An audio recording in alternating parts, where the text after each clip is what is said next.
আসসালামু আলাইকুম। পেশাজীবী অধিকার পরিষদ কর্তৃক আয়োজিত গণ অভ্যুত্থান পরবর্তী প্রত্যাশা ও প্রাপ্তি শীর্ষকে আলোচনা সভা।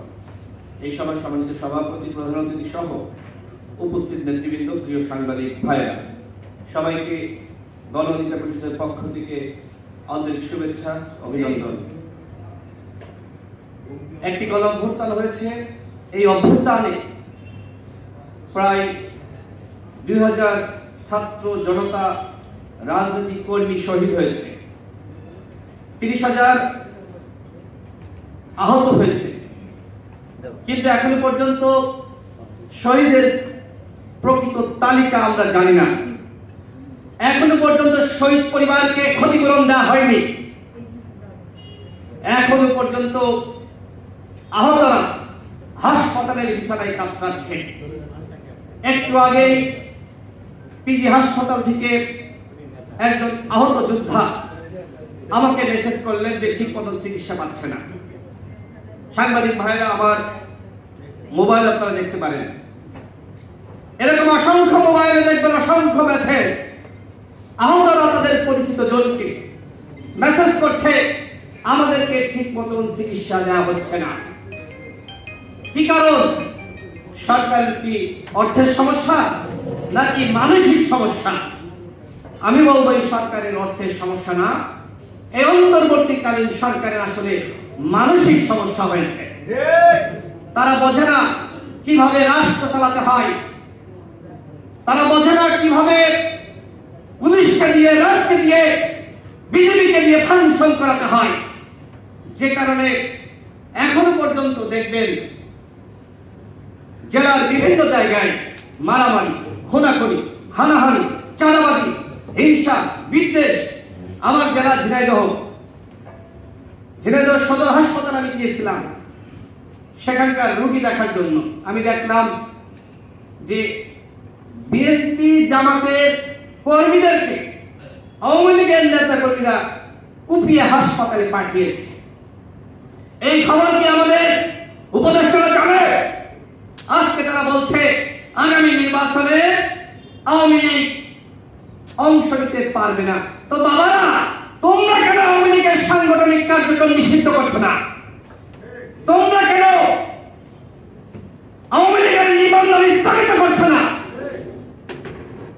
তোমরা কি বলছো আর কি করছো আমার মনে হয় নিজেরাও বোঝো না।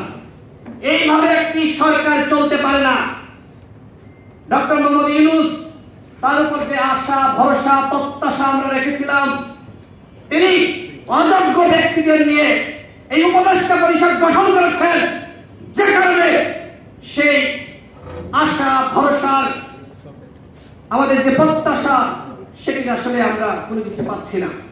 আমাদের আশা ভরসা নিশ্চিত হয়নি, আমাদের প্রত্যাশা নিশ্চিত হয়নি। এই যে উপদেষ্টা পরিষদ আপনারা দেখেছেন, মাজা ভাঙ্গে একটি উপদেষ্টা পরিষদ, কবর ভাঙ্গে একটি উপদেষ্টা পরিষদ। একজন সরকারে বসে এক ধরনের রাজনৈতিক বক্তব্য দেয়। আপনারা যদি রাজনৈতিক দল গঠন করতে চান তাহলে পদত্যাগ করেন। আর যদি দল গঠন করার তো খায়েশ থাকে তাহলে কেন উপদেষ্টা হলেন? কেন? কি কারণ? এর জবাব কি আপনাদের দিতে হবে না? অন্তর্বর্তীকালীন সরকার একটি নিরপেক্ষ সরকার। এই সরকারের কোন উপদেষ্টা যদি কোন দল গঠনের সাথে জড়িত হয় তাকে আগে পদত্যাগ করতে হবে। ক্ষমতার চেয়ারে বসে দল গঠন করা যায় না, যাবে না, সেটি দেশের জনগণ মানবে না। ডক্টর মোহাম্মদ ইউনূস 2007 সালে নাগরিক শক্তি নামক একটি দল গঠন করেছিলেন। কয়েক মাসের মাথায় তিনি আবার সেটির সমাপ্তি করেছিলেন। দল গঠন যে এত সহজ না, সেইটা কিন্তু আমাদের প্রধান উপদেষ্টা জানে। এখন আমার জনগণ মনে করছে যে সেই সময় যেহেতু তিনি ব্যর্থ হয়েছেন, এখন একটা নতুন ভাবে তিনি দল গঠনের জন্য পিছন থেকে ইন্ধন যোগাচ্ছেন। আমরা এটি বিশ্বাস করি না, কিন্তু এটি অনেকে বলছে। আমি দলের প্রধান উপদেষ্টাকে বলবো, আপনার অবস্থান ক্লিয়ার করেন। এই যে দল গঠনের আলাপ আলোচনা চলছে, আপনি এই দল গঠনের সঙ্গে জড়িত আছেন কিনা, আপনার কোন ইন্ধন আছে কিনা, আপনার কোন সহযোগিতা আছে কিনা, সেটি আপনাকে ক্লিয়ার করতে হবে। এই অভ্যুত্থানের নায়ক কারা, মালিক কারা? আমাদের সভাপতি নুরুল হকপুর, আপনারা দেখেছেন যে তিনি এই অভ্যুত্থানের সময় বলেছিলেন এই সরকারের 90% পতন হয়ে গেছে, তোমরা 10% ধাক্কা দাও। আমাদের 11 জন শহীদ হয়েছে, আমাদের অসংখ্য সহযোদ্ধা গুলিবিদ্ধ হয়েছে, আমাদের অসংখ্য সহযোদ্ধা তারা ক্ষতির শিকার হয়েছে, নির্যাতন নিপীড়নের শিকার হয়েছে, গ্রেপ্তার হয়েছিলেন। আজকে আমরা দেখলাম যে একটি উপদেষ্টা পরিষদ গঠিত হয়েছে। সেই উপদেষ্টা পরিষদ হলো একটি একপাক্ষিক উপদেষ্টা পরিষদ। আমরা এই সময় বলেছিলাম জাতীয় সরকার গঠন করেন, এমনকি যখন প্রধান উপদেষ্টা প্রথম সংলাপ ডাকলেন, সেই সংলাপে আমাদের সভাপতি নুরুল হকপুর এবং আমি উপস্থিত হয়েছিলাম। আমাদের দলের পক্ষ থেকে আমাদের সভাপতি বলেছিলেন, জাতীয় সরকার যদি গঠন করা না হয় তাহলে আপনারা দেশ চালাতে পারবেন না। এখন উপদেষ্টা নাহিদ ইসলাম তিনি কি বলছেন? তিনি বলছেন যে আমরা জাতীয় সরকার গঠন করতে চেয়েছিলাম, কিন্তু বিএনপির কারণে পাই নাই, বিএনপি যে জাতীয় সরকারে যেতে চায় না। আপনারা এই সময় কেন বললেন না, কেন আপনারা সংবাদ সম্মেলন করে বললেন না যে আমরা জাতীয় সরকার গঠন করতে চাই, আমরা দেশের জনগণের সহযোগিতা চাই, এই রাষ্ট্র বিনির্মাণে রাষ্ট্রকে সুসংগঠিত করার জন্য জাতীয় সরকারের কোনো বিকল্প নাই। আপনারা বলতেন বিএনপি চাইনি বলে আপনারা চাননি। আমি মনে করি এইটা মূলত বিএনপির ঘাড়ে বন্দুক রাখা এবং বিএনপির উপরে ব্যর্থতার দায় চাপানোর প্রচেষ্টা। দেখেন, বিএনপির মহাসচিব যে বক্তব্য দিয়েছে, যদি আপনি রাজনৈতিকভাবে এই বক্তব্যের বিবেচনা করেন, এই বক্তব্যে কোনো ভুল নাই। একই বক্তব্য জামাতের আমিরও দিয়েছেন। জামাতের আমিরের বক্তব্য নিয়ে আমাদের ছাত্র বন্ধুরা, আমাদের উপদেষ্টারা তারা কোনো সমালোচনা করছেন না, কিন্তু বিএনপির মহাসচিবের বক্তব্য নিয়ে তারা সমালোচনা করছেন। এর মানে কি? তারা যে আগামীতে একটি দল গঠন করতে চায়, বিএনপি যেহেতু সরকারে চলে যাচ্ছে, তারা বিরোধী দল হওয়ার কারণে এখন থেকে এই ধরনের বক্তব্য শুরু করেছে। আমরা বলতে চাই, আগামীতে কে ক্ষমতায় যাবে, কে ক্ষমতায় যাবে না, সেই বিষয়ে কোন উপদেষ্টা কোনো রাজনৈতিক বক্তব্য দিতে পারবেন না। যদি কোনো রাজনৈতিক বক্তব্য দিতে হয়, ওই উপদেষ্টার পদ ছাড়তে হবে। দল গঠন করবেন, ভালো কথা, কোনো আপত্তি নাই, শুভকামনা জানাচ্ছি, কিন্তু কিংস পার্টি গঠন করলে দেশের জনগণ মানবে না। আমরা কি বলেছি? আমরা হাসিনার সময় বলেছি, হাসিনা যদি চেয়ারে থাকে, ক্ষমতায় থাকে, প্রধানমন্ত্রী থাকে, তার অধীনে আমরা নির্বাচনে যাব না। হাসিনার অধীনে বাংলাদেশে কোনো সুষ্ঠু নির্বাচন হতে পারে না। হতে পারে বন্ধুগণ? হাসিনার অধীনে কোনো সুষ্ঠু নির্বাচন হতে পারে না। এই কথা আমরা বারবার বলেছি, আমরা সেই নির্বাচন বর্জন করেছি।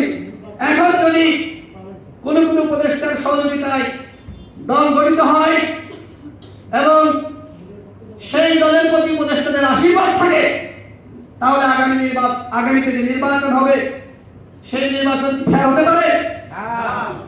সেই নির্বাচন ফের হবে না। এই উপদেষ্টা পরিষদকে বলবো, নিরপেক্ষভাবে আপনারা রাষ্ট্র পরিচালনা করেন। আপনাদের নিরপেক্ষতার যথেষ্ট ঘাটতি রয়েছে।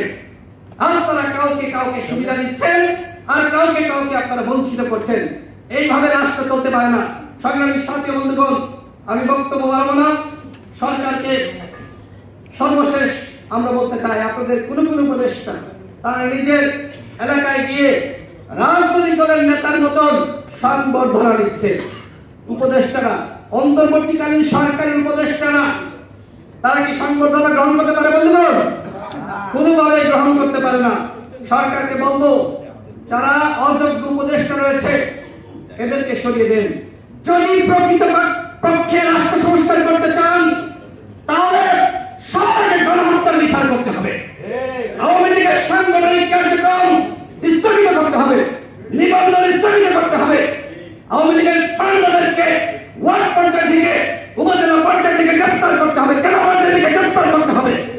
আমরা দেখছি যে পতিত স্বৈরাচার সরকারের সাবেক স্বরাষ্ট্রমন্ত্রী তিনি ইন্ডিয়ান গণমাধ্যমে বক্তব্য দিচ্ছে। আমি ইন্ডিয়াকে বলবো, ওরা স্বৈরাচার, ওরা গণহত্যাকারী।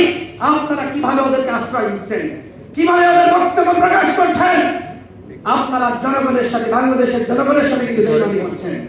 আমরা বাংলাদেশের জনগণ ইন্ডিয়ার আধিপত্য মেনে নেয়নি। ইন্ডিয়াকে বলবো, বাংলাদেশের জনগণের সাথে বন্ধুত্ব এবং মর্যাদার সম্পর্ক তৈরি করুন। ভারতের সম্পর্ক, হাসিনার মতন স্বামী স্ত্রীর সম্পর্ক আমরা মানতে পারি না। আমরা ইন্ডিয়ার সাথে অবশ্যই সম্পর্ক চাই, তবে সেই সম্পর্ক হতে হবে ন্যায্যতা, সেই সম্পর্ক হতে হবে দেওয়া নেওয়া। একপাক্ষিক কোন সম্পর্ক ইন্ডিয়ার সাথে থাকবে না। আমরা ইন্ডিয়ার সাথে সম্পর্ক চাই সেই ধরনের যে সম্পর্ক রয়েছে চীনের সাথে, আমেরিকার সাথে, পৃথিবীর অন্যান্য রাষ্ট্রের সাথে যে সম্পর্ক থাকবে, ইন্ডিয়ার সাথে আমাদের সেই একই সম্পর্ক থাকবে। আমরা যুদ্ধ চাই না, কিন্তু আপনি যদি আমাদের কাছ থেকে সবসময় নিয়েই যান আর কিছু না দেন, ওই হাসিনা যিনি বলেছিল যে ইন্ডিয়াকে যা দিয়েছি ইন্ডিয়া জীবন মনে রাখবে, আমরা ভাই এই সম্পর্ক চাই না। সংগ্রামী সাথী বন্ধুগণ, আজকে পেশাজীবী অধিকার পরিষদ যে প্রোগ্রাম আয়োজন করেছে, আমাদের প্রত্যাশা অনেক ছিল, আমাদের সেই প্রত্যাশা পূরণ হয়নি, কোনো প্রাপ্তি হয়নি। সরকার পদে পদে ব্যর্থ হয়েছে। একজন ব্যর্থ উপদেষ্টা, স্বরাষ্ট্র উপদেষ্টাকে নিয়োগ দিয়েছে, যিনি বাংলাদেশের আইন শৃঙ্খলা পরিস্থিতি মোটেও নিয়ন্ত্রণ করতে পারছে না, পারছে না। দেখবেন এলাকায় যান, খোঁজ নেন যে কি ধরনের বিশৃঙ্খলা চলছে। পুলিশের কথা কেউ শুনতে চায় না, দেখবেন রেলের কথা কেউ শুনতে চায় না। এক জায়গায় মারামারি হচ্ছে, অথচ পুলিশ কোনো অ্যাকশন নেয় না। পুলিশ দাঁড়িয়ে দেখে, মনে হচ্ছে যে পুলিশের কোনো শক্তি নাই। এই হচ্ছে অবস্থা। পুলিশকে বলবো, জনগণের বেতন এবং ভ্যাটের ট্যাক্সের টাকা আপনাদের, জনগণের ভ্যাট ট্যাক্সের টাকা আপনাদের বেতন দেওয়া হচ্ছে, সুতরাং আইন শৃঙ্খলা রক্ষা করা আপনাদের দায়িত্ব। পুলিশের মধ্যে, রেলের মধ্যে পতিত স্বৈরাচারের অনেক দোষর রয়েছে। সরকার এখনো পর্যন্ত যারা, যে সকল পুলিশ, র্যাব এবং বিজিবির কর্মকর্তারা ছাত্র জনতার বুকে সরাসরি গুলি চালিয়েছিল, তাদেরকে এখনো গ্রেপ্তার করেছে? গ্রেপ্তার করে নাই। সর্বশেষ যে কথা না বললেই না, আপনারা দেখবেন যে উপদেষ্টা নাহিদ ইসলাম 1/11 কথা বলছেন। দেখেন, অতীতে যে 1/11 বাংলাদেশে হয়েছে, ফখরুদ্দিন মঈনুদ্দিনের সরকার, এই 1/11 সব থেকে বড় ভুক্তভোগী হলে দেশের জনগণ এবং বিএনপি। এখন কি আসলে এটি বিশ্বাসযোগ্য যে বিএনপি আরেকটি 1/11 চাই? বিএনপি আরেকটি 1/11 চাই না, বরং আপনারা দেখেছেন যে নেত্র নিউজের সম্পাদক তাসনিম খলিল তিনি একটি পোস্ট করেছেন সামাজিক যোগাযোগ মাধ্যমে। সেখানে তিনি বলেছেন যে এই সরকারের উপদেষ্টাদের আশপাশে 1/11 কুশীলবরা ঘুরে ঘুরে বেড়াচ্ছে। তার মানে কি? তার মানে 1/11 বিএনপি চায় না, বরং এই সরকারের কোন কোন উপদেষ্টা 1/11 চায়। আমরা বাংলাদেশে আগামী নির্বাচন চাই। আমরা চাই না এই সরকার ব্যর্থ হোক। আমরা চাই না তৃতীয় পক্ষ ক্ষমতা গ্রহণ করুক। আমরা চাই না সেনাবাহিনীর হাতে ক্ষমতা যাক। আমরা চাই একটি অবাধ, সুষ্ঠু, নিরপেক্ষ নির্বাচনের মাধ্যমে আগামীতে একটি দল ক্ষমতায় আসবে। কোন দল আসবে সেই সিদ্ধান্ত নিবে বাংলাদেশের জনগণ। কিন্তু আপনারা নতুন নতুন দল গঠন করে ক্ষমতায় আসার চেষ্টা করবেন, কিংস পার্টি গঠন করে আপনারা আবারও দেশের নেতৃত্ব দিবেন, সেই স্বপ্ন আপনারা দেখেন না। আপনারা সফল হন, আমরা আপনাদেরকে সহযোগিতা করব। আপনারা ব্যর্থ হলে বাংলাদেশের জনগণ ব্যর্থ হবে। আমরা আপনাদেরকে সহযোগিতা করছি, কিন্তু আমাদের সহযোগিতার সুযোগ নিয়ে যদি আমাদের সাথে ছিনিমিনি খেলেন, আমাদের সাথে প্রতারণা করেন, সেটি আমরা মেনে নিব না। সবাইকে ধন্যবাদ। জনতার অধিকার আমাদের অধিকার। আসসালামু আলাইকুম। ধন্যবাদ জনাব রাশিদ খান ভাইকে। এ পর্যায়ে আমাদের প্রধান আকর্ষণ বক্তব্য রাখবেন জনাব নুরুল হক নূর। তার আগে আমরা 1 মিনিটে একটু আজকের অনুষ্ঠানের সভাপতির কাছ থেকে একটু 1 মিনিটে আমরা তার অনুভূতি এবং ধন্যবাদ শুনব।